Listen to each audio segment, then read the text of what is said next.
어떤 나라가 이 선진국인지 아니면 후진국인지를 구분하는 기준 중에 하나가 그 나라의 위기 대응 매뉴얼이 잘 갖추어졌는지 갖추어져 있지 않은지라고 합니다.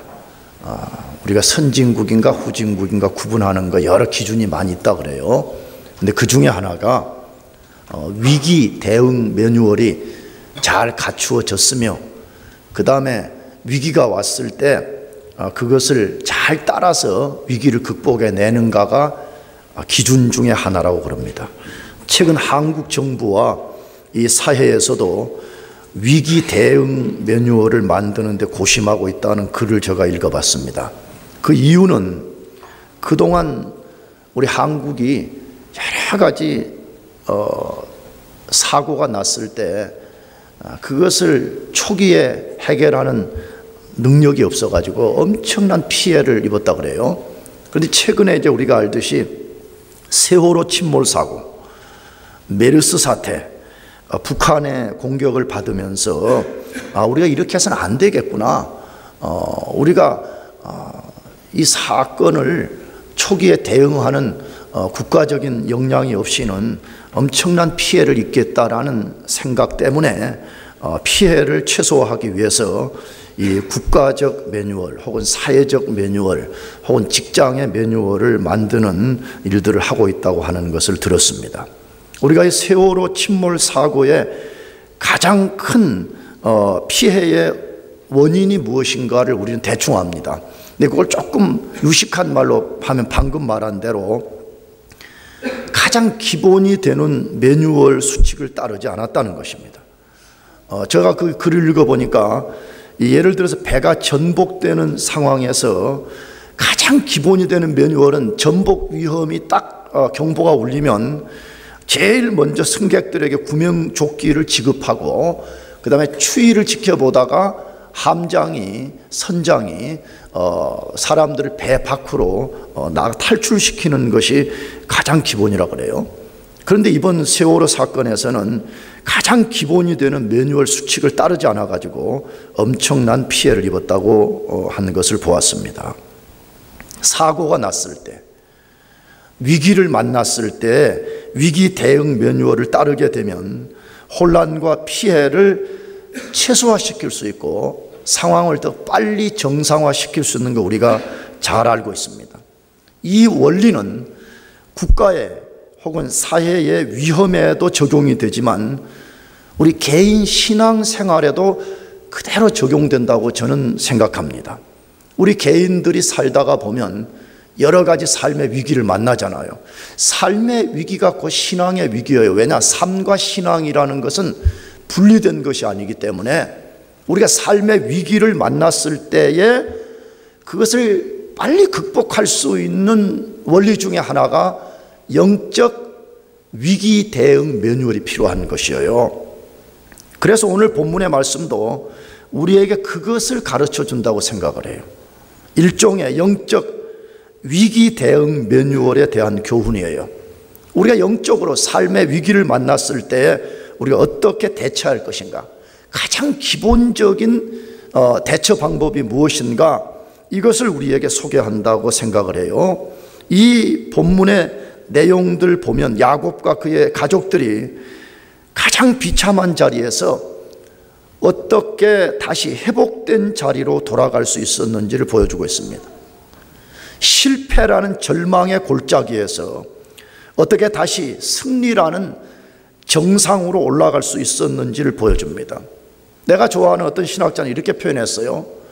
야곱의 가정이 사막이라는 곳에서 어떻게 가든으로 다시 돌아갈 수 있었는가, 그것을 보여준다라고 쓴 것을 제가 읽어봤습니다. 그렇다면 어떻게 야곱이 그런 실패와 절망 속에서 다시 회복과 승리의 장으로 돌아갈 수 있었는가 하는 것이에요. 그 배경을 우리는 잘 알고 있습니다. 야곱은 하나님이 베델로 가라고 하신 명령에 불순종해서 숫곳을 거쳐서 세겜에서 살았습니다. 거기서 불행하게 딸 디나가 세겜에게 강간을 당했고 아들들이 복수를 위해서 세겜의 남자들을 다 죽였으며 그 일로 인해서 야곱의 가족들은 가나안 족속들에게 몰살을 당할 위기에 처해 있었습니다. 이것이 28장부터 우리가 지난주까지 읽었던 34장의 간략한 배경입니다. 제가 다시 언급하지 않아도 우리가 진짜 그리스도인들이라면 이 간략한 배경 속에 주어진 메시지에 귀를 기울여야 됩니다. 하나님의 자녀들이 하나님의 명령에 불순종해서 불순종의 자리에서 꾸물거리게 되면 언젠가 큰 값을 지불하게 된다는 것이 성경의 가르침입니다. 그런데 35장부터는 야곱이 어떻게 그런 비참하고 위험한 상황에서 건짐을 받았으며 그는 인생의 가장 아름다운 생애를 마칠 수 있었는가 하는 것을 보여주고 있습니다. 그 비결이 무엇이라고요? 하나님이 야곱에게 명령한 본래의 자리로 돌아가는 것이었습니다. 하나님이 있으라고, 하나님이 머물라고 하신 그 본래의 자리로 돌아가는 것이 시작이었다고 소개하고 있습니다. 야곱은 도망 중에 베델로 돌아와서 하나님을 예배하며 살겠다고 분명히 약속을 했습니다. 야곱이 그렇게 한 거예요. 하나님이 먼저 말씀하신 것이 아니라 야곱이 내가 베델에 돌아와서 다시 하나님 예배하며 살겠습니다 약속했습니다. 하나님도 그런 야곱의 약속을 하나님도 받으셨어요. 그래서 그 약속에 근거해서 바단 아람을 떠날 때에 베델로 돌아가라고 명령했습니다. 아무데나 가라고 하지 않았어요. 가나안 땅 어디로 가라고 하지 않고 베델로 가라고, 너가 나에게 약속한 그 장소로 돌아가라고 명령을 했습니다. 그럼에도 야곱은 베델로 가지 않고 숫곳을 향함으로 비극이 시작되었습니다. 지금도 그 원리는 동일합니다. 지금도 똑같습니다. 왜냐 그러면 하나님의 말씀이 어제나 오늘이나 영원토록 동일하고 우리 인생이 어제나 오늘이나 영원토록 변하지 않는 것이 동일하기 때문에 그런 것이에요. 그래서 누구든지 하나님이 명령한 순종의 자리로 돌아가지 않게 되면 거기 인생의 비극이 시작된다고 성경이 말씀하는 것이에요. 왜 하나님의 사람들이 인생의 쓰라린 실패와 고통을 경험합니까? 무엇 때문에? 하나님의 사람들이 삶의 방식을 보면요, 하나님의 백성들 같지가 않아요. 왜? 하나님이 분명히 우리를 부르실 때에 놀라운 축복들을 약속했음에도 불구하고 축복은 고사하고 맨날 인생이 실패의 언저리에서 왔다 갔다 하고 실패하고 심지어는 모든 것을 잃어버린 채 고통하고 사는가 하는 것이에요. 많은 경우에 하나님이 명령한 본래의 자리에 있지 않기 때문에 그렇습니다. 여러분, 인생이든 물건이든 자기 자리, 제 자리에 있을 때 바른 기능을 하게 되고 제 자리에 있을 때 안전한 것입니다. 그런데 많은 사람들이 하나님이 명령한 본래 자리에 있지 않고 불순종의 자리에서 머물러 있기 때문에 그렇습니다. 하나님은 우리가 본래 자리에서 순종하고 있는데 쓰라린 실패와 고통을 보내시는 분이 절대로 아닙니다. 여러분, 하나님은 자비로우신 분이다 믿습니까? 우리가 죄 가운데서 타락하고 있을 때도 우리를 찾아와서 자비를 베푸신 분이라면 우리가 하나님 말씀에 순종하고 하나님이 명령한 본래 자리에서 우리의 직무를 다하고 있는데 하나님이 무엇 때문에 우리에게 실패와 고난과 쓰라린 아픔을 주시겠어요? 대부분은 스스로가 불순종함으로 실패와 고통을 불러들이는 것입니다. 물론 하나님이 깊은 연단을 통해서 우리를 더 정금같이 빚기 위해서 때로는 우리가 불순종하지 않을 때도 하나님이 우리를 연단시키는 경우가 있어요. 그러나 대부분은 하나님 그렇게 하지 않습니다. 여러분, 그렇게 난이도가 높은 것들은 저 같은 이런 보통 사람에게는 그런 거 잘 안 내려줘요. 그럼 대부분 왜 실패하고 대부분 왜 고통 속에서 신음하느냐? 자기 스스로가 불순종함으로 실패와 고통을 불러들인 것입니다. 그러므로 실패와 고통을 극복하는 유일한 방법은 하나님이 명령한 본래 자리로 돌아가는 것입니다. 아멘. 본래 자리로 돌아가는 거예요. 하나님이 말씀한 본래 자리, 그것을 지켜내는 것이 우리가 실패와 고통을 극복하는 유일한 방법이에요. 그러면 어떻게 하나님이 명령한 본래 자리로 돌아갈 수 있는가 하는 것이, 우리 어떻게 그 자리로 돌아갈 수가 있는 것이죠? 첫 번째로 우리의 본래 자리가 어딘지를 말씀을 통해서 들어야 됩니다. 우리가 있어야 되는 본래 자리가 어딘지를 말씀을 통해서 분명하게 알고 있어야 됩니다. 이게 굉장히 중요한 지금 포인트예요. 우리가 있어야 되는 본래 자리가 어디인지를 내 스스로 안다고 지금 내가 말하지 않았어요. 뭘 통해서요? 뭘 통해서? 말씀을, 여기 집중해요. 저 뒤에도 다. 말씀을 듣지 않으려고 몸부림을 치지 말고 말씀을 들으려고 몸부림을 쳐요. 안 믿으려고 발버둥 치지 말고 하나님을 믿으려고 발버둥을 쳐요. 우리가 본래 자리가 어디인지를 하나님 말씀을 통해서 듣고 알아야 된다고 말씀해. 어디에서? 창세기 35장 1절에 하나님이 야곱에게 이르시되 일어나 베델로 올라가서 거기 거하며 내가 네 형 에서의 낯을 피하여 도망하던 때 내게 나타났던 하나님께 거기서 단을 쌓으라 하신지라 라고 되어 있습니다. 이 말씀은 야곱이 어떻게 쓰라린 실패를 벗어나서 회복의 길로 들어섰는지를 알려주고 있습니다. 창세기는 야곱의 실패의 시작점이 있듯이 야곱의 승리의 시작점이 있다고 지금 알려주는 거예요. 우리가 알잖아요. 실패의 시작점은 뭐였어요? 하나님이 분명히 야곱아 일어나서 밧단아 일어나서 너 베델로 가거라 했잖아요. 근데 그 말씀을 정면으로 불순종하고 발을 내딛는 그것이 실패의 시작점이었어요. 반대로 야곱이 그 실패를 극복하고 회복할 수 있었던 시작점이 무엇인지를 분명하게 말씀해요. 그것이 뭐라고 말씀해요? 하나님이 야곱에게 찾아오셔서 다시 말씀해 주실 때였습니다. 굉장히 중요한 이야기예요. 인생은요 스스로 회복시킬 수 없어요. 우리는 너무 유한한 존재이고 우리는 미련한 존재이고 우리 스스로는 그것을 할 수가 없는 존재예요. 그렇기 때문에 하나님께서 우리에게 찾아오셔서 다시 말씀해 주시고 우리가 다시 말씀하시는 그분의 말씀을 들을 때만이 실패를 벗어나서 승리의 발을 내디딜 수 있는 스타팅이 되는 것이에요.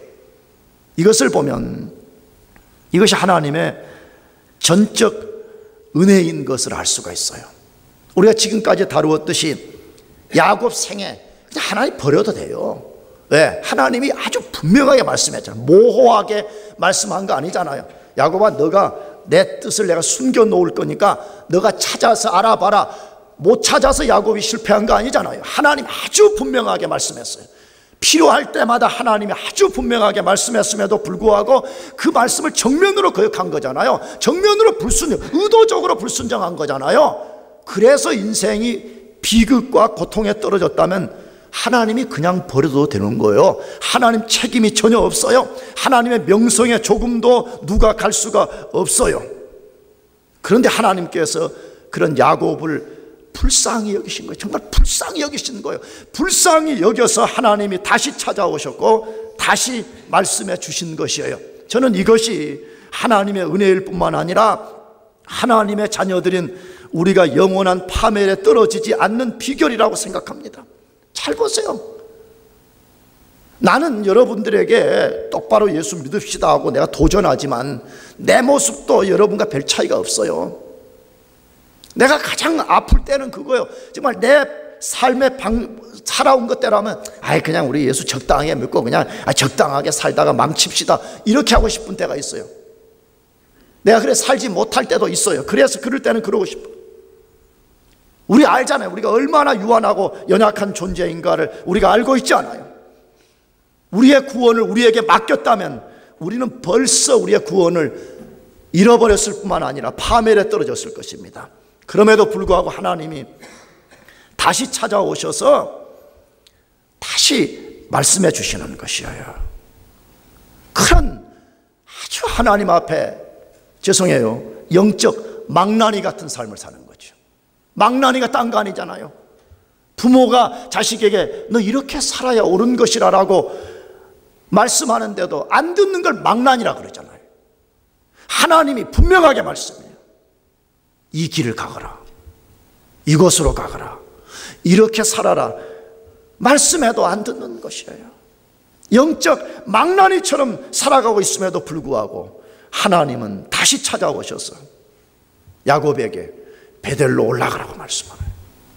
오늘 우리에게 말씀하는 거예요. 너가 있어야 될 너 인생의 본래 자리로 돌아가라는 거예요. 너가 어디에 있어야 되는지 너 본래 자리로 돌아가라고 하나님이 말씀하시는 것이에요. 그런데 이 말씀을 하신 때를 주목해야 된다는 거예요. 하나님이 야곱에게 다시 찾아오셔서 말씀하신 때를 우리가 주목해야 됩니다. 그때가 언제예요? 야곱이 불순종의 길로 막 들어설 때가 아니었습니다. 하나님이 분명히 바다나라면서 일어나서 베델로 가라 그랬어요. 그때에 야곱 속에는 베델로 갈 마음이 없었던 거예요. 불순종의 길을 가려고 이제 마음을 먹고 불순종의 길을 내딛었어요. 그때에 하나님이 나타나셔서 말씀한 것이 아니라는 걸 기억해야 돼요. 야곱이 불순종 속에 완전히 들어가서 죄 짓고 있을 때 하나님이 찾아오셔서 말씀한 것이 아니었습니다. 언제지요? 쓰라린 실패와 고통을 경험한 후에 찾아오셔서 말씀하셨다는 것입니다. 왜 그럴까요? 많은 사람들이 잘못된 생각을 갖고 있잖아요. 뭐라고? 내가 죄 지을 거니까, 내가 아무렇게나 살 거니까 하나님이 필요하다 하면 내가 죄 짓지 못하도록 미리 말씀해 주세요. 이렇게 생각하는 사람들이 많이 있어요. 근데 오늘 성경 그렇지 않다고 말해요. 야곱이 죄질 마음을 가지고 발을 내디딜 때 하나님 말씀하시는 것이 아니라 그래요.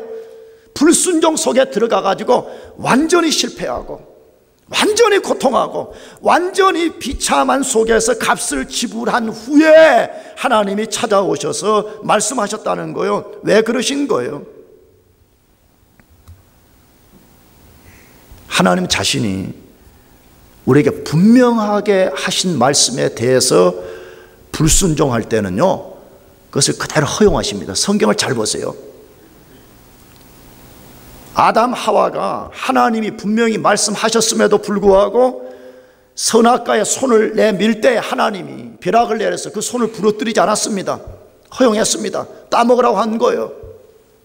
하나님이 율법을 통해 가지고 모세에게 분명하게 다른 여자를 그런 식으로 빼앗아오는 건 죄라고 말씀했음에도 불구하고 하나님 말씀을 정면으로 거역할 때 하나님이 허용하지. 그래 해보라는 거예요. 그렇게 해보라는 거예요. 왜 그러신 거죠? 불순종의 값을 지불하고 교훈을 배우라는 거예요. 너가 내가 인격적으로 말해도 듣지 않는다면 너가 불순종의 값이 얼마나 큰 것인지를 너가 지불하고 너가 거기서 배우라는 것이에요. 나가서 순종과 불순종 중에 어느 것이 더 유익한 것인지를 배우라는 것이에요. 정말 너가 그렇게 생각하느냐? 너가 불순종하는 것이 순종하는 것보다 낫다고 생각하냐? 그렇게 해보라는 거예요.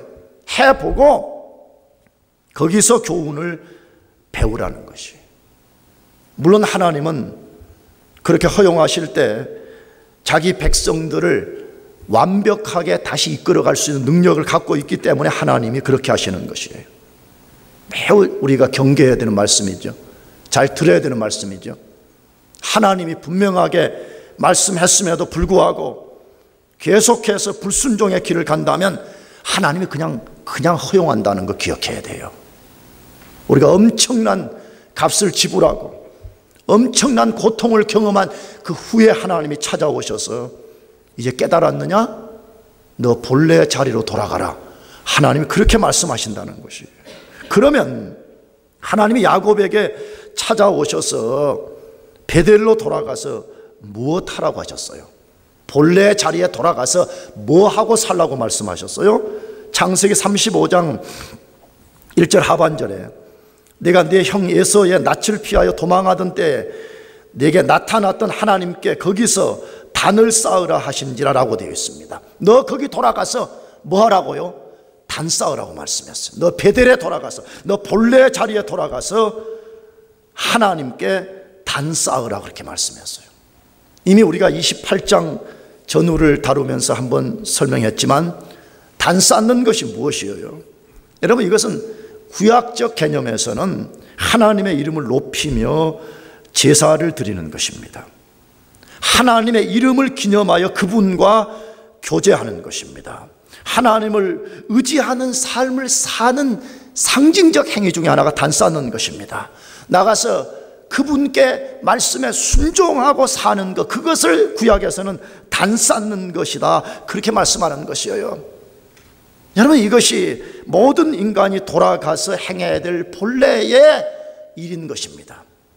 여러분, 모든 인생이 돌아가서 살아야 되는 본래의 자리, 본래의 일이 무엇이에요? 하나님께 단 쌓고 사는 것입니다. 특별히 하나님의 자녀들이 반드시 머물러야 될 본래의 자리가 여기에 있는 것이에요. 기억하시기를 바라요. 여러분, 사무엘서를 읽어보게 되면 하나님이 사울을 버리실 때, 사울은 이스라엘의 초대 왕이었잖아요. 얼마나 영예를 얻은 거예요. 이스라엘의 초대 왕이었으니까. 왜? 한 번도 왕 제도가 없었던 나라에 최초로 왕이 되었으니까 얼마나 영예를 얻은 거예요. 그런데 사울이 하나님 앞에 그 왕위를 빼앗긴 거잖아요. 쉽게 말하면 왕자에서 확 쫓아내버렸어요. 그런데 쫓아낸 이유 중에 하나가 뭐냐 그러면, 너가 나를 업신여기기 때문에 나도 너를 어떻게 한다? 업신여긴다, 이렇게 말했어요. 정확하게는 너가 내 말을 업신여기니까 나도 너를 업신여긴다. 그 말은 너가 내 말한 주체인 나 하나님을 업신여기니까 나도 너를 업신여긴다, 그렇게 하신 거예요. 오늘날 사람들이 하나님을 얼마나 업신여기는지 몰라요. 단 쌓는 것, 하나님 앞에 예배하는 것. 여러분, 하나님 우리 왜 창조했어요? 하나님 왜 우리 구속했어요? 하나님 왜 우리에게 찾아오셔서 말씀하시는 거예요? 하나님께 예배하며 살라는 거예요. 할렐루야.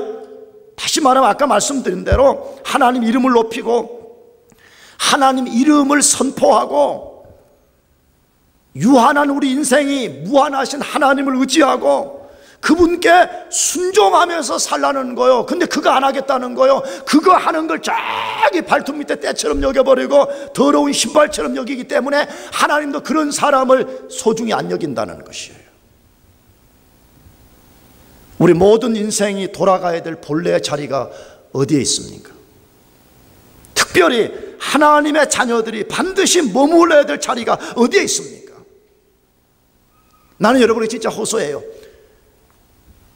주일에 하나님 앞에 나와서 한 번 예배하는 것도 목숨을 걸어요. 아멘? 아멘에.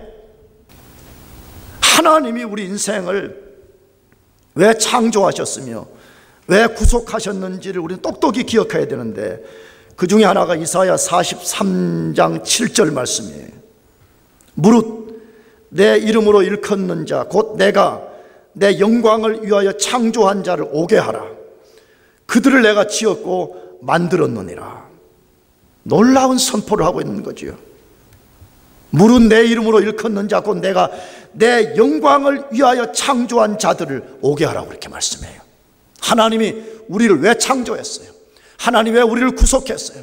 왜 하나님이 다시 우리에게 찾아오셔서 말씀해 주시는 것이에요? 하나님의 영광을 위해서 살라고 그렇게 말하는 거 아니에요. 인간의 모든 불행은 본래의 자리를 이탈한 데서부터 시작됩니다. 반대로 모든 회복은 본래의 자리로 돌아갈 때 시작이 됩니다.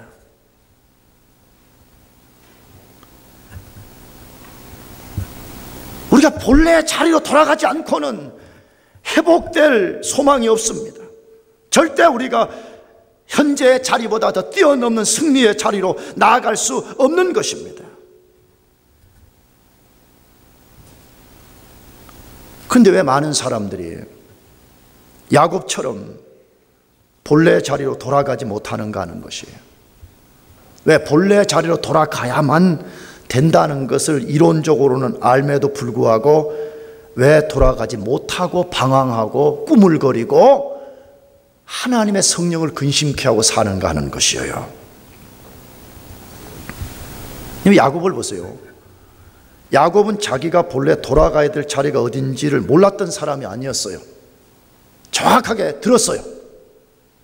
자기 스스로가 내가 다시 돌아오면 베델로 오겠습니다 그래갖고 하나님이 바다나라면서 너 베델로 돌아가기 위해서 일어나라고 분명히 말씀해서 자기가 어디로 가야 될 것인지를 알고 있었어요. 그럼에도 불구하고 돌아가지 못했어요. 그 이유가 무엇 때문이라고 성경이 말씀해요?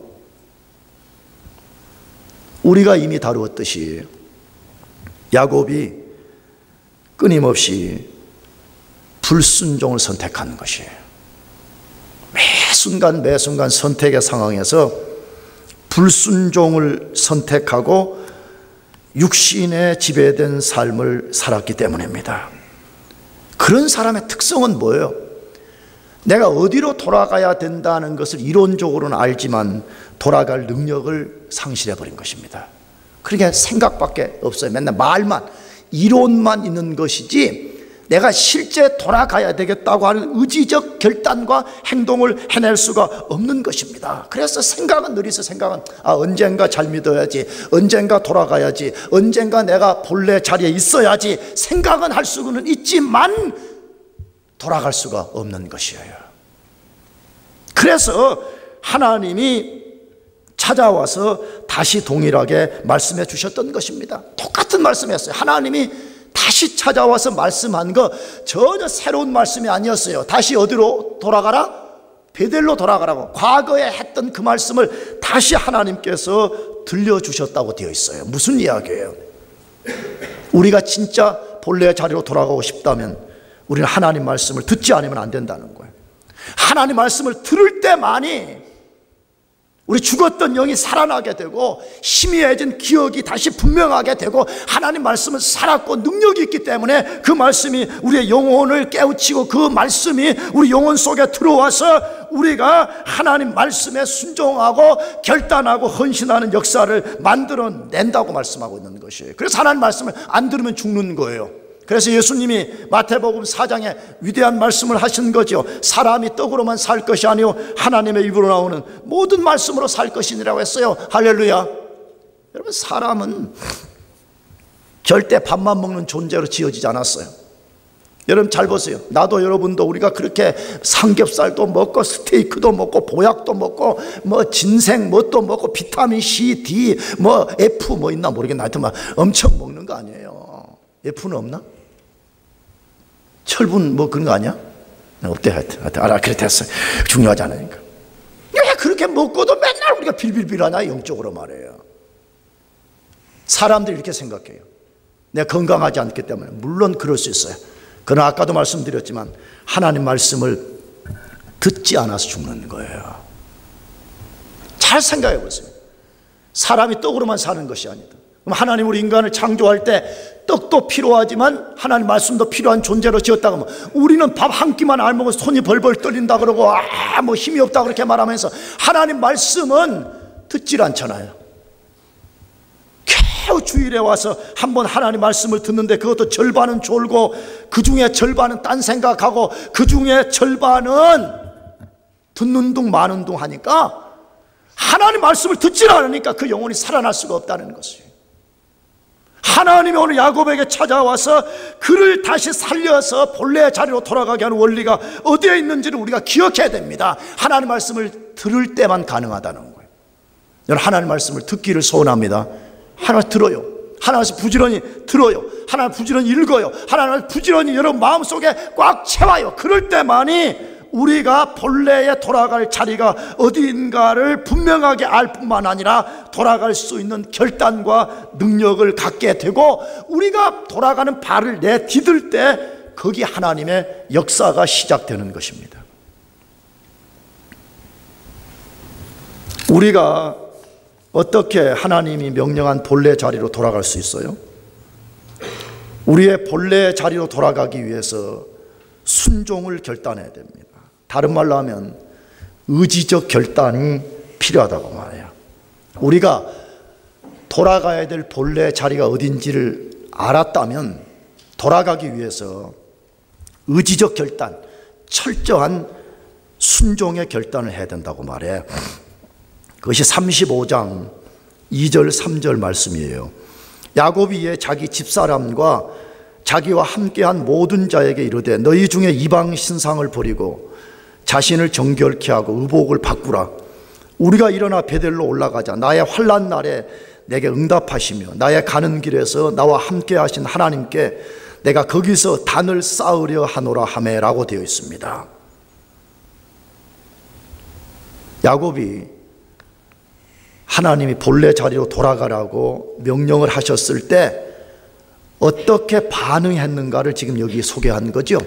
하나님이 다시 명령하고 야곱은 그 명령에 어떻게 반응했나를 보여줍니다. 야곱이 먼저 순종을 결심했고 그 후에 가족들과 함께한 사람들, 정확한 종들이었죠. 굉장히 많은 소떼와 양떼들을 거느렸기 때문에 그것을 돌보는 종들을 고용했던 것 같아요. 가족들과 종들에게 결단을 촉구했습니다. 이제 우리가 이 시점에서 더 이상 꾸물거리지 말자. 우리가 더 이상 불순종의 자리에서 우리가 머물지 말자. 이제는 우리가 결단하고 하나님의 명령의 자리, 하나님이 돌아가란 본래의 자리로 돌아가자라고 결단을 촉구했습니다. 놀라운 이야기죠. 저는 개인적으로 야곱의 생애에서 이 장면이 가장 위대한 사건 중에 하나이고 가장 큰 전환을 만들어냈다고 생각합니다. 물론 어떤 사람들은 베델과 야복강에서 하나님을 만난 것이 더 큰 사건이라고 말할 수 있을 것 같습니다. 저도 전혀 아니라고 생각하지 않습니다. 그러나 저는 이 사건이 야곱 생에 훨씬 더 큰 경험이었고 큰 사건의 전환이었다고 생각합니다. 왜 그렇죠?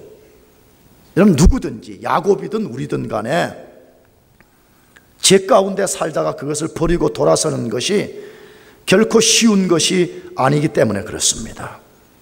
왜 많은 사람들이 자기 삶이 하나님 앞에 죄고 잘못되었다는 것을 알매도 불구하고 왜 결단하지 못하는지 알아요? 소극적으로는요, 그 죄를 버리면 인생에 낙이 없을 거라고 생각하는 거예요. 쉽게 말하면 술 마시고 허랑방탕하게 사는 사람들이 술 먹고 그렇게 사는 게 안 좋다는 거 자기도 알아. 근데 왜 그걸 못 버리냐? 그러면 내가 술 마시는 거 이런 거 즐거움 다 버리면 내가 무슨 낙으로 사냐 이렇게 생각하는 거예요. 그러니까 그것을 쉽게 못 버리는 거예요. 물론 우리는 알죠. 술 먹고 방탕하게 사는 것과 비교할 수 없는 거룩한 사랑, 거룩한 능력, 거룩한 생명, 거룩한 기쁨이 무엇인가를 우리는 알아요. 근데 그런 사람들 모르기 때문에 그거 버리면 인생이 망하는 줄 알기 때문에 그게 잘못된 것인 걸 알면서도 불구하고 그거 버리고 쉽게 돌아설 수 없는 것입니다. 그러므로 오늘 야곱이 오랫동안 상당히 오랜 시간이었던 것 같아요. 숫곳 세겜에서 꿈을 거리고 살았던 시간이 상당히 오랫동안 살았던 것 같아요.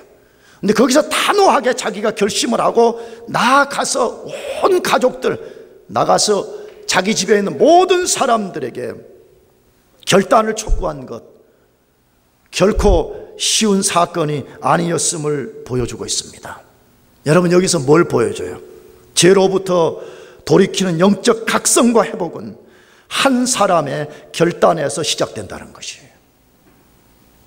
여러 사람이 아니에요. 몇 사람요? 한 사람으로부터 시작된다는 것이에요. 오늘 이 본문에 보게 되면 분명히 야곱과 그의 가족들 모두가 부패와 죄 가운데 떨어졌어요. 그런데 하나님이 명령을 할 때 복수형으로 말하지 않았다는 거예요.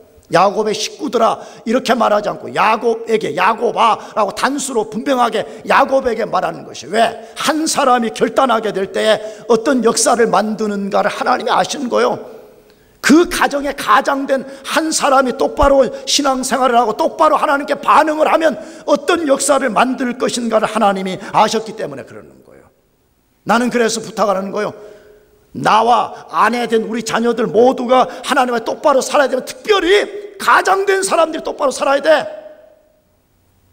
남편들이 흐리멍덩하니까 가정이 살아나지는 못하는 거예요. 베드로전서를 보라고 다툼과 허영을 버리고 남편들에게 하는 이야기예요. 거룩한 손을 들어서 기도하라 이렇게 돼 있어요. 왜 거룩한 손 들어 기도하라 그러죠? 구약 언어를 빌려온 거잖아요. 여호수아가 아말렉 족속과 가서 싸울 때에 모세가 손을 높이 들고 아론과 훌이 양옆에서 그 손을 받들어서 높이 들고 함께 기도할 때 이스라엘이 아말렉을 물리쳤던 것 같이 가정의 가장들이 거룩한 손을 들어서 하나님 앞에 기도할 때 하나님의 역사가 일어난다는 거예요. 한 가정이 살아나는 것, 가장된 한 개인이 하나님 앞에 결단할 때 살아난다는 거예요. 교회가, 국가가, 민족이 살아나는 데는 모든 사람이 다 살아나는 데 있지 않고 한 사람이 야곱같이 결단하게 될 때에 각성과 부흥의 역사가 일어나는, 이것이 성경과 기독교 역사가 보여주는 증거잖아요. 가서 성경을 읽어보라고요. 성경 안에 일어난 리바이벌 운동, 교회 역사 안에 리바이벌 운동은 모든 사람이 같이 일어날 때가 아니라 그게 한 사람이 야곱처럼 결단하고 결단을 촉구할 때에 일어났다라고 되어 있어요. 여러분 모두가 그 한 사람이 되기를 축복합니다. 여러분이 구경꾼이 되지 말고 여러분이 그 한 사람이 되라고. 그렇다면 야곱이 가족들과 종들에게 촉구한 결단이 무엇입니까? 오늘 본문에 세 가지로 소개되어 있어요. 다시 말하면 이제 우리가 하나님이 명령한 베델, 본래의 자리로 하나님께로 우리가 돌아가기 위해서 뭐 해야 되냐는 거예요. 첫째로 너희 중에 이방 신상을 버리라, 그렇게 되어 있습니다. 너희 중에 이방 신상을 버리라. 야곱의 가족들은 그때까지, 요 사건이 지금 일어난 시점까지 가정 안에 이방 신들을 섬겼음을 우리가 추론할 수가 있어요. 우리가 알죠. 이미 그의 사랑하는, 가장 사랑했던 아내 라헬이 밧다나람 도망칠 때 자기 아버지 신상을 훔쳐가지고 이 안장 밑에 넣은 거 우리 알잖아요. 그거 가지고 온 거예요. 그런데 라헬만 지금 섬긴 것이 아니고 이제 가나안 문화를 받아들여 가지고 긴 시간 속에서 가족들이 그거 받아들여 가지고 가정 안에 이방 신상을 통해서 이방 신을 섬기고 있었던 것이에요. 왜 그랬을까요? 왜 하나님을 섬기는 백성들, 하나님의 선택을 받은 백성들이 그랬을까요? 여러분, 이 질문은 굉장히 중요해요. 이스라엘 민족은 한 번도 하나님을 공식적으로 거부한 적이 없어요. 하나님은 없습니다, 우리는 하나님 안 믿습니다, 이렇게 한 적이 한 번도 없었어요. 그럼 이스라엘의 문제는 뭐였었냐? 이스라엘이 왜 바벨론의 포로로 잡혀갔느냐? 혼합 종교였어요. 하나님도 섬기고 이방신도 같이 섬기겠다는 거예요. 지금 야곱 족속들이 그것을 보여준 것이에요. 그러면 왜 야곱의 식구들은 하나님도 섬기고 이방신도 섬겼죠? 하나님을 아는 지식의 부족 때문에 그런 것입니다. 아, 하나님도 신이고 이 가나안 족속들이 섬기는 이런 신들도 다 신이구나, 우리 하나님은 여러 신들 중에 한 명의 신이겠구나, 그렇게 생각하는 거지요. 그러나 더 깊은 이유가 있었다는 거예요. 그것이 뭐지요? 자기들의 욕망을 자기들의 방식대로 성취하고 싶었던 것이었습니다. 하나님의 백성들이 우상을 통해서 이방신 섬기는 이유가 어디인 줄 알아요? 자기 욕망, 자기 방식대로 성취하고 싶은 거예요. 그게 무슨 말이에요? 하나님은 하나님 자신을 어떻게 섬길 것인지 우리에게 정확하게 말씀했습니다. 너희가 나를 섬기려면 내가 너희들에게 말한 방식대로 섬기라는 거예요. 근데 그 방식의 부정적인 것이 뭐죠? 자기를 부인해야 됩니다. 하나님을 섬기는 데 있어서는 자기 부정, 다시 말하면 타락한 옛본성의 욕망을 죽이고 부인하지 않고는 절대 하나님을 섬길 수 없게 돼 있어요. 하나님의 종교는요, 절대로 그건 불가능해요. 그냥 종교인으로는 가능해요. 그냥 썬데이 크리스찬으로 가능해요. 무늬만 그리스도인으로 가능해요. 그냥 썬데이에 교회 나와서 폼 잡는 것으로는 가능해요. 그러나 하나님을 섬길 수가 없어요. 왜? 하나님은 하나님의 방식대로만 섬겨야만이 섬김을 받으시고 그가 그리스도를 통해서 우리들에게 자비를 베푸시기 때문에 그래요. 그런데 보세요. 야곱도 야곱 식구들도 우리들도 자기 부인하는 것 본능적으로 좋아하는 사람은 아무도 없어요. 지난주에도 내가 인용했죠. 우리 본성은 자기 부정하는 걸 싫어해요. 왜? 자기 부정하려면 눈에 볼 때 희생해야 되는 것 같고 까다로운 것 같고 삶의 자유를 빼앗긴다고 착각하기 때문에 자기 부정을 매우 싫어하는 거예요. 그런데 우상은 어떻습니까? 우상을 통해서 섬기는 우상신은 어떻습니까? 자기가 원하는 모든 욕망을 다 빌어도 그 우상과 우상신이 제재를 가하잖아요. 성적으로 부도덕게 살아도 우상 앞에 가고 돈 많이 내고 향불 피우도 아무런 제재를 가하잖아요. 그러니까 자기가 하고 싶은 모든 욕망을 그 신상을 통해서 그 신에게 빌 수가 있기 때문에 이걸 못 버리는 것이에요. 그것이 야곱의 가족들의 이야기고 이스라엘 족속들의 이야기들이고 그것이 오늘 우리들의 이야기인지 몰라요. 하나님을 섬기고 사는 방식이 무엇인가가 너무나 명확함에도 불구하고 그것을 따르지 않는 이유가 어디에 있는 것이에요? 내 육체의 욕망을 포기하지 못하겠다는 거예요. 내가 하고 싶은 내 욕망을 내 방식대로 다 성취하고 싶기 때문에 나는 하나님도 버릴 수 없고 나는 내가 의지하는 우상도 버릴 수 없습니다. 이거 아니에요? 네, 아니라고 말해요. 이것을 버리지 않고는 우리가 하나님께로 돌아갈 수 없다라고 선언하고 자기 자신과 온 가족들에게 그것을 촉구하는 것입니다. 두 번째 결단을 촉구한 것이 무엇이었어요? 자신을 정결케 하라 그렇게 되어 있습니다. 자기 자신을 정결케 하라 그렇게 되어 있습니다. 이방신을 버리는 것이 종교적인 외적인 부분이라면 이 부분은 저는 내적인 것이라고 생각합니다. 물론 이따가 뒤에 다루겠지만 또 다른 외적인 것이 있지만 자신을 정결케 하라, 이것이 저는 내적인 정결함이라고 생각합니다. 왜? 내적인 정결함이 없이는 절대 우리는 우리의 것을 하나님께 드릴 수 없습니다. 하나님이 제일 싫어하는 것이 내적 부패 상태에 있으면서 외적으로 거룩을 가장하는 거잖아요. 왜 하나님이 바리새인 서기관들을 싫어했어요? 바리새인 서기관들이 오늘 우리의 관점에서 보면 우리보다 훨씬 신앙생활을 잘했습니다. 훨씬 더 헌신도가 높았습니다. 그럼에도 불구하고 왜 주님 앞에 그들이 화 있을진저라는 말을 들은 것이에요? 바로 이 부분이에요. 내적 정결함이 없어요. 내적으로 신령과 진정으로 겸손히 하나님을 섬기는 것이었고 겉모습으로만 하나님을 섬기려는 거예요. 겉모습으로만 사람들에게 거룩한 것을 가장하려고 그랬던 것이죠. 야곱은 그것을 안 것이에요. 거룩함이 없이는 모든 것이 실패한다는 거예요. 사실이에요. 세상 사람들은 거룩하지 않아도 어떤 부분을 일정하게 성취할 수가 있어요. 하나님의 백성은 절대로 안 해요. 하나님의 백성은 죄를 성공적으로 지을 수 없다는 걸 기억해야 돼요. 아멘? 내가 언젠가 설교 때 한번 인용했죠. 하나님의 백성들이 성공할 수 없는 게 하나 있어요. 그것이 뭐라고요? 죄를 자기 방식대로 지어서 성공할 수 없다는 걸 알아야 돼요. 야곱이 엄청난 값을 지불하고 깨달은 것이에요. 거룩이 없이는 내가 숲곳에 집을 짓고 숲곳에 양 우리간, 요즘 말은 사업이죠. 내가 사업 터를 넓히고 내가 양떼를 거느리고 이것들이 하나님이 한번 풀어버리시면 아무것도 아니라는 것을 깨달은 것이에요. 거룩이 능력이에요. 오늘 그리스도인들이 너무 많이 이 부분을 간과하는 거지요.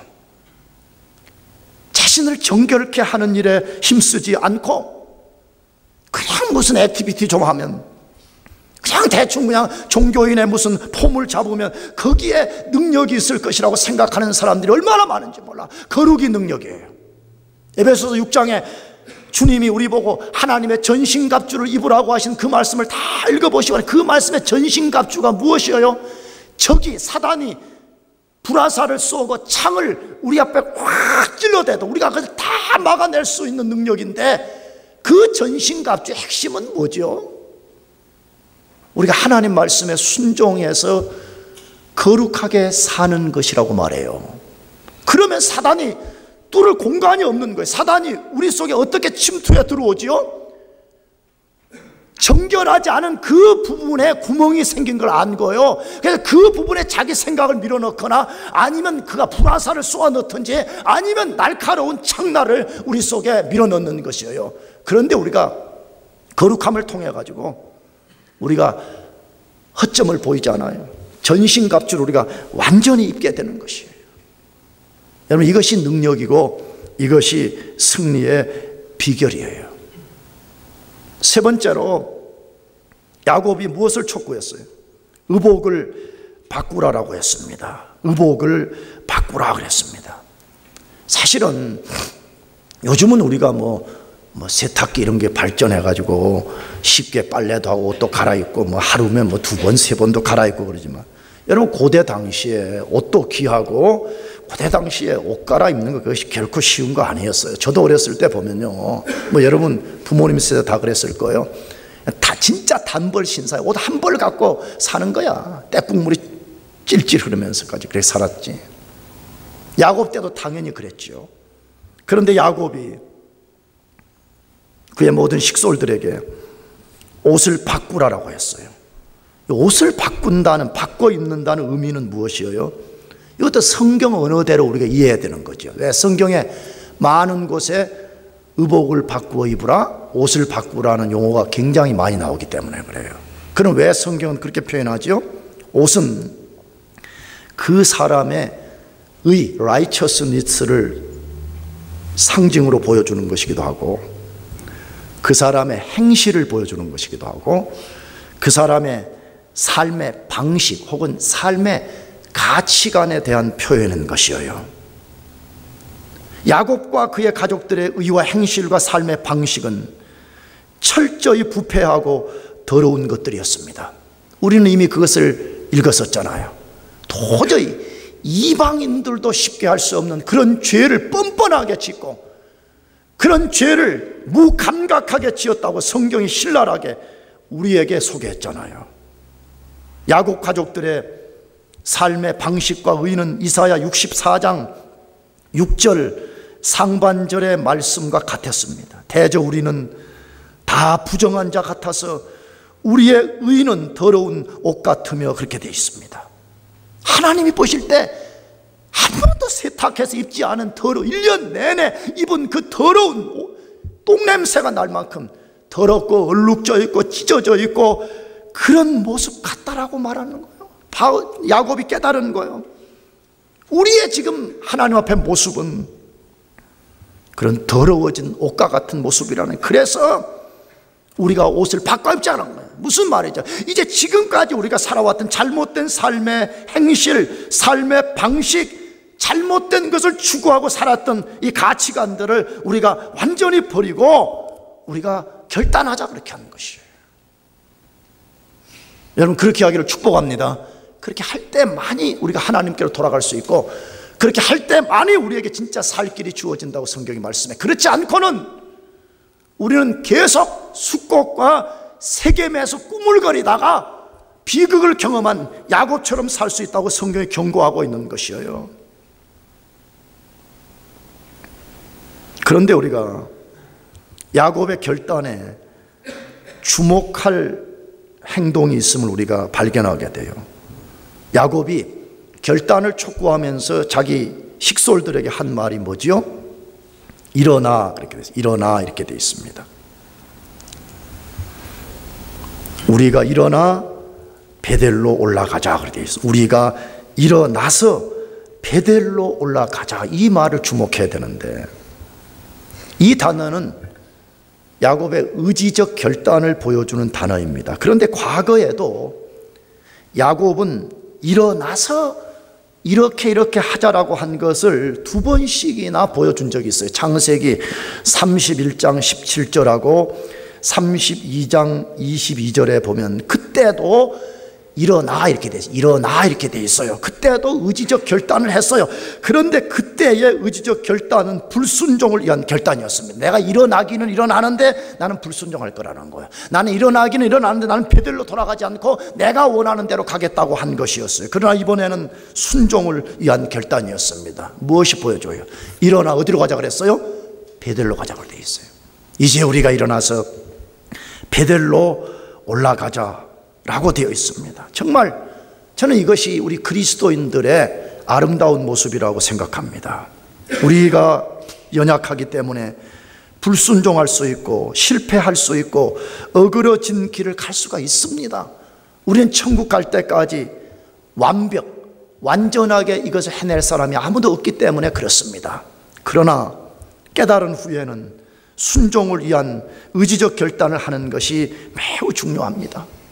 자기가 잘못된 것을 깨달았음에도 불구하고 결단하지 않고 일어서서 순종의 자리로 돌아가지 않는다면 그것은 악한 것입니다. 그것은 성령을 진짜 근심시키는 행위인 것입니다. 그러나 비록 우리가 불순종으로 실패의 자리에 있다 할지라도, 우리가 불순종 때문에 우리가 쓰라린 값을 지불하고 있다고 할지라도 잘못됐다는 것을 깨닫고 야곱처럼 일어나서 순종의 자리로, 본래 자리로 돌아간다면 하나님이 그것을 매우 기쁘게 여기신다는 거예요. 하나님은 우리가요, 잘할 때도 기뻐하시지만요, 잘못을 깨닫고 하나님께로 돌아갈 때 하나님은 그것을 굉장히 기쁘게 여기십니다. 박수를 보내줍니다. 격려를 보내줍니다. 우리가 다음 주에 만나게 돼요. 야곱이 잘못된 자리에서 돌아가게 될 때 하나님이 얼마나 기뻐하시고 야곱이 상상할 수 없는 블레싱을 부어준 것을 다음 주에 우리가 만나게 돼요.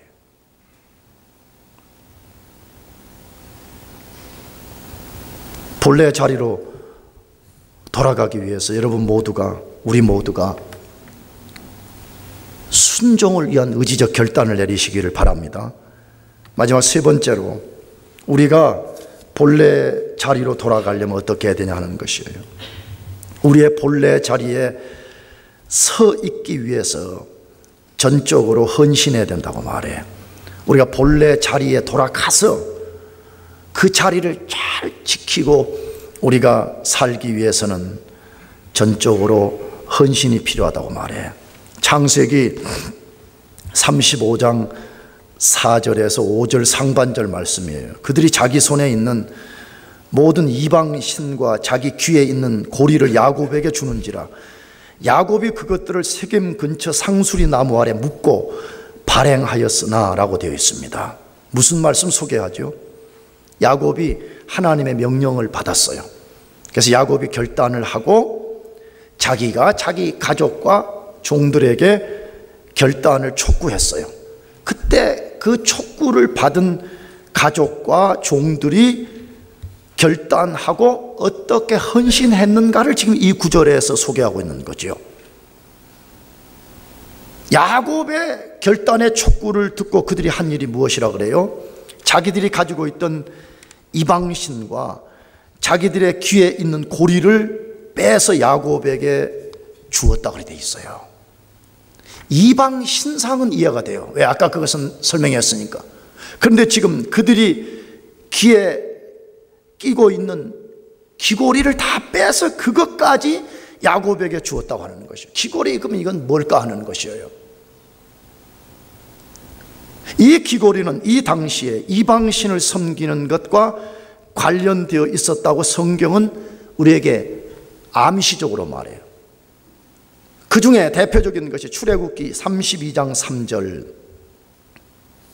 이거 이스라엘 백성들이 금송아지 만들 때에 여자들이 갖고 있던 금부치 갖고 낼 때 여자들이 그것들 다 내서 줬다 되어 있거든요. 철저하게 이방신 섬기는 가치관 아래서 그것을 끼고 다니면서 나는 이방신 섬기는 여자요, 이거 자랑했던 거거든요. 그거 뽑아가지고 지금 다 바쳤다는 거예요. 사사기서 8장 24절 27절에 똑같은 이야기 되어 있어요. 거기도 이스라엘 백성들의 부흥운동이 일어나게 될 때에 나타난 반응 중에 하나가 뭐냐면 귀고리 뽑아가지고 다 던졌다는 거예요. 다시 말하면 무슨 이야기예요? 잘못됐다고 깨달은 거죠. 그래서 야곱이 그거 받아가지고 상수리 나무 아래 다 묻었다 그랬어요. 그냥 던져버려도 되잖아요. 저기 강물에다 던지든지 아니면 그냥 여기 안보에 확 던져버려도 되잖아요. 왜 그것을 상수리 나무 아래 묻었죠? 우리가 35장 이하에는 네 사건의 무덤이 생기는 걸 발견해요. 근데 그 중에 하나가 지금 귀걸이 뽑아가지고 야곱 받아가지고 그거 다 땅에 묻어버렸다는 거예요. 무슨 일? 묻는다는 행위는 뭐예요? 죽은 자를 묻는 거잖아요. 죽은 것 많이 묻히는 것이잖아요. 그러므로 지금 그 귀걸이, 이방 신상 이거 다 땅에 묻었다는 것은 이제는 우리는 더 이상 이방 신을 섬기는 사람들이 아니라는 거예요. 우리는 더 이상 그것들과 함께하지 않는다는 강한 의지의 표현을 드러냈던 것입니다. 그리고 세겜을 떠나서 베델로 올라갔습니다. 저는 이 장면을 볼 때 영화의 한 장면 같았습니다. 나는 이런 걸 잘 표현을 못해서 잘 모르는데 어쨌든 그 영화가 막 클라이막스, 아주 반전이 일어나면서 막 클라이막스를 치고 올라가는 그런 상황, 지금 꼭 그와 같은 상황이 연상됐습니다. 굉장한 결단과 헌신을 하고 지금 올라가는 상황이었습니다. 왜 그렇지요? 왜 베델로 올라가는 이 상황이 야곱의 생애에 가장 큰 헌신인가 하는 것이에요. 하나는 앞에서도 제가 잠깐 설명을 했지만 누구나 오랫동안 자신들에게 친근함을 주고 만족을 주고 위로를 주는 것을 쉽게 버리는 것은 절대 쉬운 일이 아니기 때문에 그렇습니다. 야곱과 그의 가족들은 자기 눈들이 열리기 전까지는 신상들과 귀고리가 그들에게 신들이었습니다. 자기들을 만족시켜주고 자기들의 욕망을 성취시켜주는 것이라고 여겼기 때문에 밧단 아람에서부터 가져온 신상, 그리고 가나안에서 받아들인 신상을 오랜 시간 동안 그들이 섬기고 사랑하고 애지중주했던 것입니다. 그런데 그것들을 버린다는 것이 결코 쉬운 일이 아니었기 때문에 야곱과 그 가족들이 얼마나 큰 결단을 하고 올라가는지를 웅변적으로 지금 보여주는 것이에요. 또 하나는 자신들을 둘러싼 두려움과 맞서는 것이 쉽지 않았기 때문에 그렇습니다. 지금 베델로 올라가는 이 행위는 한편에서는 강력한 두려움과 맞서는 행위였습니다. 어떤 두려움이었죠? 이미 우리는 창세기를 통해서 들었습니다. 야곱의 아들들이 세겜의 남자들을 진멸한 일 때문에 가나안 족속들이 야곱의 가족들을 진멸하려고 지금 움직이고 있었던 거예요. 야곱과 그의 가족들이 그것을 알아고 성경은 소개하고 있어요. 그런데 지금 야곱 가족들이 세겜을 떠나서 다른 곳으로 이제 이동하는 것을 가나안 족속들이 본 거예요. 그러면 가나안 족속들의 입장에서는 야곱 가족들 지금 뭐 하고 있다는 거예요? 도망친다고 보는 거예요. 아, 우리의 적들이, 우리가 진멸시켜야 되는 적들이 지금 도망가고 있다고 생각하고 가나안 족속들이 급습을 해가지고 야곱의 식구들을 진멸할 가능성이 있었습니다. 야곱 알았다고 돼 있어요. 성경에 보게 되면 굉장히 두려운 상황이었다고 돼 있어요. 그럼에도 불구하고 야곱과 그의 가족들이 하나님 말씀 앞에서 과감하게 결단하고 헌신하고 하나님이 돌아가라고 하신 그 본래의 자리로 돌아갔다고 되어 있습니다. 여러분, 결코 쉬운 이야기 아닙니다. 저는 그렇게 생각해요. 금신상은 그런 대로 버릴 수 있었을 것 같아요.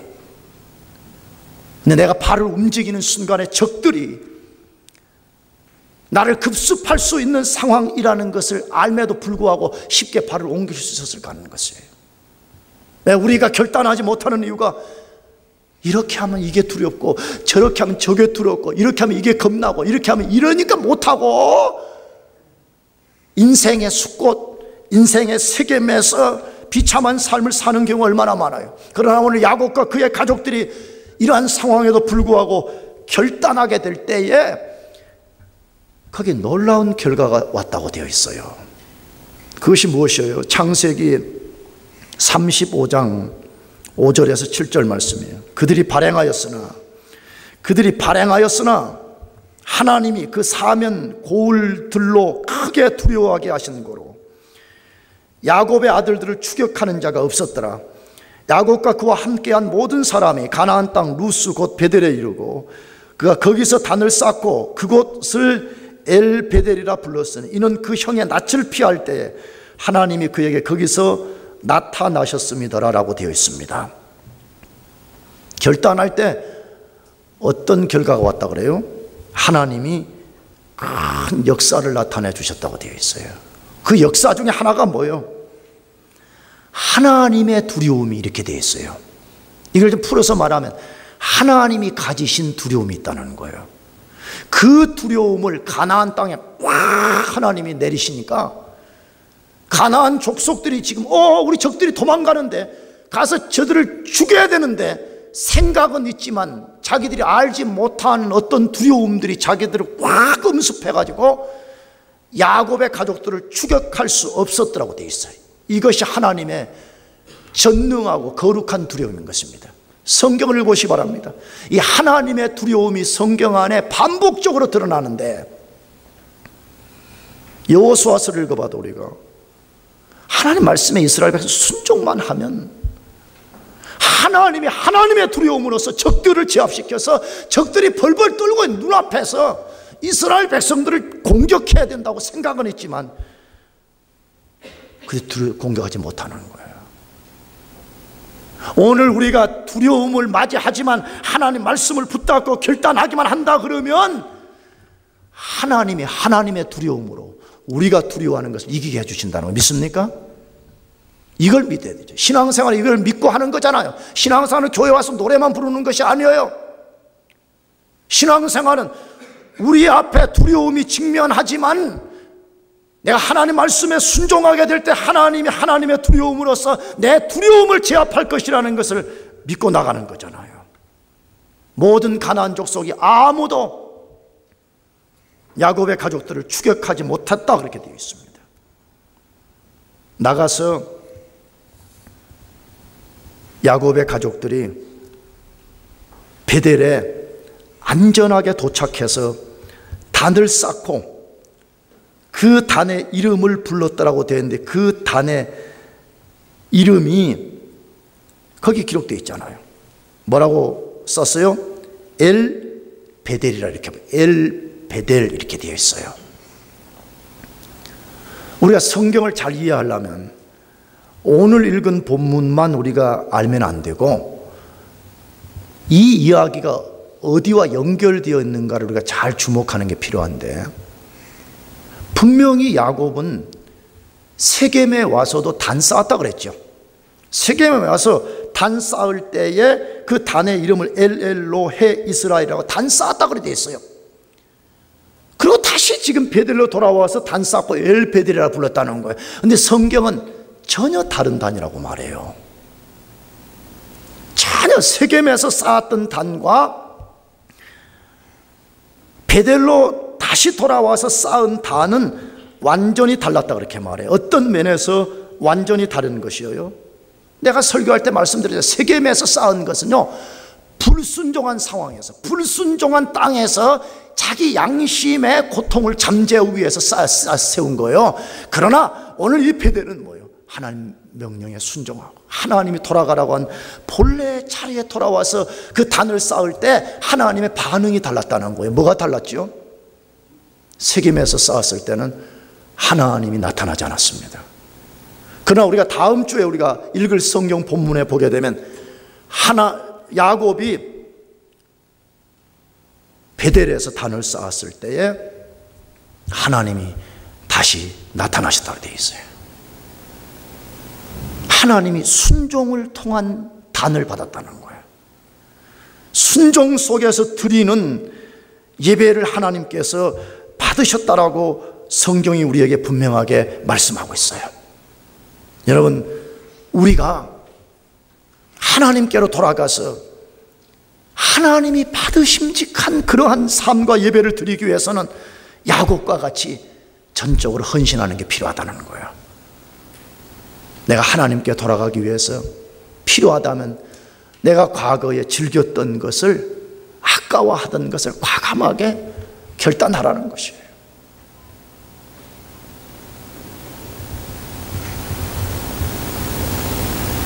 나아가서 적들이 우리를 아무리 두렵게 할지라도, 우리가 아무리 두려운 상황을 맞이한다고 할지라도 철저히 하나님께 결단하고 헌신하고 나아가라는 것이, 그러면 하나님 자신의 약속, 하나님의 임재, 하나님의 인도, 하나님의 보호, 하나님의 축복이 임할 것이라고 성경이 말씀하고 있어요.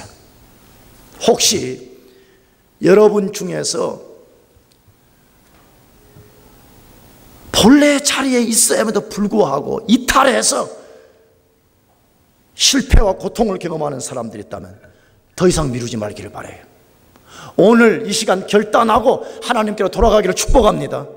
그러나 잘 살아온 사람들이 있다면 그 자리를 잘 지키고 지금까지 오셨다면 뒤돌아보지 말고 타협하지 말고 계속 그 길을 달려가기를 축복합니다.